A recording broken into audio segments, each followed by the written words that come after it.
contest that was largely between him and Donald Trump. The final vote is still coming in. We're still counting, and this is our projection at this hour that Ted Cruz will win. And now Bret Baier is back with me. The question is the margin. Exactly. And now this is a big win for Ted Cruz. Let's not minimize this. He was positioned well going in, but the fact that he pulled off a win, we're just 3, 4, 5 weeks ago, Wisconsin looked like it was lining up for Trump.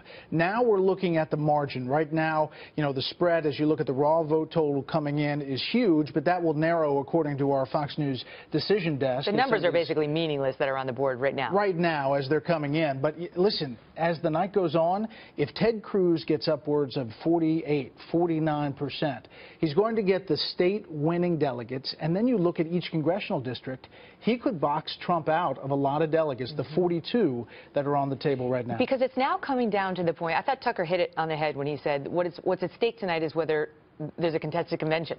The convention is what's on the line tonight, because no one's going to win or lose this race based on these results.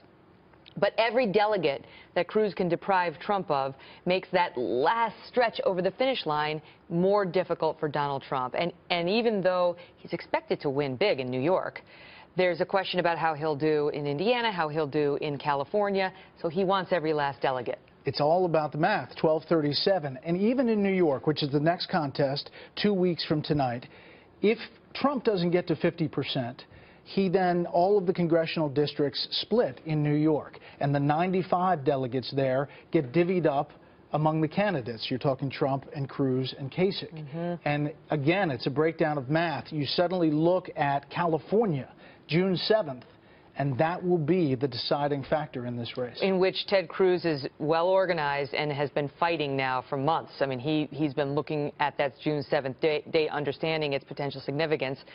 Trump's campaign does so well at motivating people from the candidate. It emanates from Donald Trump himself, his speeches, his media appearances. People feel inspired by him.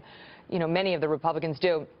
He hasn't had to have the superior ground game, and now it's getting a little bit dicier because now, as Ted Cruz puts it, it's more mano a mano. So we'll see whether he can have the same power. Trump's starting to spend some money on that delegate game because he sees